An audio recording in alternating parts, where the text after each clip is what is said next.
नहमदुहु व नुसल्ली अला रसूलिहिल करीम अम्मा बादु फ़अऊज़ु बिल्लाहि मिनश शैतानिर रजीम बिस्मिल्लाहिर रहमानिर रहीम।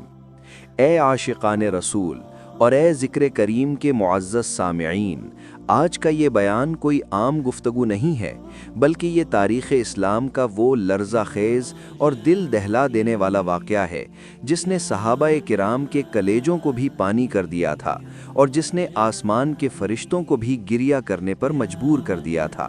ज़रा तसव्वुर की आँख से मदीना मुनव्वरा की उस पाकीज़ा फ़िज़ा को देखें जहाँ मस्जिद नबवी में अल्लाह के महबूब दानाए ग़ुयूब सल्लल्लाहु अलैहि वसल्लम का नूरानी चेहरा चमक रहा है और परवाने शमाए रिसालत के गिर्द जमा हैं। जुमे का दिन है और सरकारे दो आलम सल्लल्लाहु अलैहि वसल्लम खुतबा देने के लिए अपने हुजरा मुबारक से बाहर तशरीफ़ लाते हैं। सहाबा किराम का अदब और एहतराम का ये आलम है कि सांसें भी संभाल कर ले रहे हैं कि कहीं बेअदबी न हो जाए। सरकार मिंबर शरीफ के करीब पहुंचते हैं और अपना मुबारक कदम मिंबर की पहली सीढ़ी पर रखते हैं तो अचानक फ़िज़ा में एक आवाज़ गूंजती है, आमीन। सहाबा चौंक जाते हैं कि कोई दुआ तो मांगी नहीं गई, फिर ये आमीन किस बात पर कही गई। फिर सरकार दूसरी सीढ़ी पर कदम रखते हैं और फिर वही आवाज़ आती है, आमीन। और जब तीसरी सीढ़ी पर कदम रखते हैं तो तीसरी बार फरमाते हैं, आमीन। ये मंज़र इतना अजीब और इतना पुरसरार था कि सहाबाए किराम की बेचैनी बढ़ गई, क्योंकि वो जानते थे कि नबी करीम सल्लल्लाहु अलैहि वसल्लम का हर अमल वही इलाही के ताबे होता है, और जब नबी आमीन कह दें तो फिर वो बात पत्थर की लकीर बन जाती है। जब खुतबा ख़त्म हुआ तो सहाबा ने अर्ज़ की, या रसूल अल्लाह सल्लल्लाहु अलैहि वसल्लम, आज हमने आपसे वो बात सुनी जो पहले कभी नहीं सुनी थी। आपने 3 बार आमीन फरमाया, इसका राज क्या है? तब नबी करीम सल्लल्लाहु अलैहि वसल्लम ने उस राज से पर्दा उठाया और फरमाया कि अभी जिब्रील अमीन मेरे पास आए थे और उन्होंने 3 बद्दुआएं की और मैंने उन पर आमीन कहा। ज़रा यहाँ रुककर अपने दिलों को थाम लें। बद्दुआ करने वाला कौन है?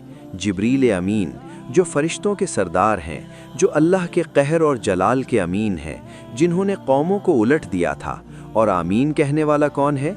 वो रहमतुल लिल आलमीन सल्लल्लाहु अलैहि वसल्लम, जो ताइफ के बाज़ार में पत्थर खाकर भी दुआ देते हैं, जो अपने दुश्मनों को भी माफ़ कर देते हैं। लेकिन आज मामला इतना संगीन है कि रहमत का समंदर भी जोश में नहीं आया, बल्कि जलाल में आ गया, और नबी ने भी उस बद्दुआ पर मोहर लगा दी कि हाँ, ऐसा ही हो। पहली बद्दुआ क्या थी और पहला बदनसीब कौन था जिसका जिक्र सुनकर रूह कांप जाती है? हुजूर सल्लल्लाहु अलैहि वसल्लम ने फरमाया कि जब मैं पहली सीढ़ी पर चढ़ा तो जिब्रील ने कहा, हलाक हो जाए, बर्बाद हो जाए वो शख्स जिसने रमज़ानुल मुबारक का महीना पाया और फिर भी अपनी मग़फ़िरत न करवा सका, वो जहन्नुम में जाए और अल्लाह की रहमत से दूर हो। और मैंने कहा, आमीन। ए लोगो, ज़रा गौर करो कि रमज़ानुल मुबारक का महीना अल्लाह की रहमत का मौसम बहार है। इस महीने में अल्लाह ताला अपनी रहमत के दरवाज़े चौपट खोल देता है। आसमान से आवाज़ें लगाई जाती हैं कि है कोई बख्शिश मांगने वाला कि मैं उसे बख्श दूं, है कोई सवाल करने वाला कि मैं उसका सवाल पूरा करूं। हदीस पाक में आता है कि रमज़ान की हर रात अल्लाह ताला 60,000 ऐसे गुनहगारों को जहन्नुम से आज़ाद फरमाता है जिन पर जहन्नुम वाजिब हो चुकी होती है, और जब ईद की रात आती है तो इतने लोगों को बख्श देता है जितने पूरे महीने में बख्शे गए थे। शैतान को कैद कर दिया जाता है, जहन्नुम के दरवाजे बंद कर दिए जाते हैं, नफिल का सवाब फ़र्ज़ के बराबर और फ़र्ज़ का सवाब 70 गुना कर दिया जाता है। इतनी सहूलतों के बावजूद, इतनी रियायतों के बावजूद और इतनी रहमत के बावजूद भी अगर कोई इंसान अपनी बख्शिश न करवा सके तो इससे बड़ा बदनसीब और कौन हो सकता है?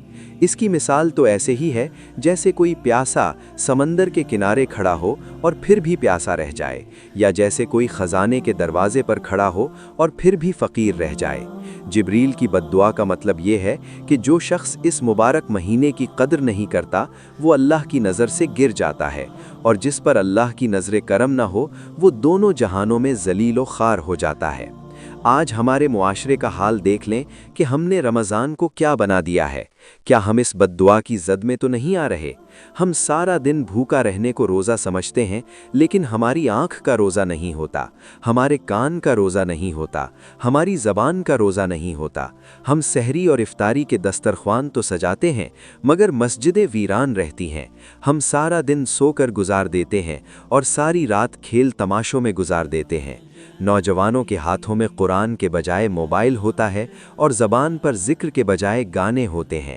یاد رکھو، جبریل کی بد دعا کوئی معمولی بات نہیں ہے، یہ وہ بد دعا ہے جو عرش الہی تک پہنچی ہوئی ہے۔ اگر ہم نے اس رمضان میں بھی غفلت کی اور راتوں کو اٹھ کر اپنے رب کو نہ منایا تو ہم برباد ہو جائیں گے۔ رمضان بخشش کا مہینہ ہے، یہ سیل یعنی لوٹ سیل کا مہینہ ہے۔ اگر آپ کسی دکان پر جائیں جہاں سیل لگی ہو اور سب کچھ مفت بٹ رہا ہو اور آپ پھر بھی خالی ہاتھ واپس آ جائیں تو لوگ دکاندار کو نہیں بلکہ آپ کی عقل کو کوسیں گے۔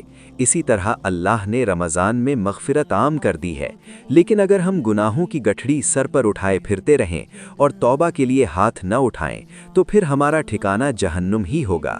علماء کرام فرماتے ہیں کہ نبی کریم صلی اللہ علیہ وسلم کا آمین کہنا اس بات کی دلیل ہے کہ اب اس شخص کی شفاعت بھی خطرے میں پڑ گئی ہے، کیونکہ شفاعت کرنے والا خود اس کی ہلاکت پر مہر لگا رہا ہے۔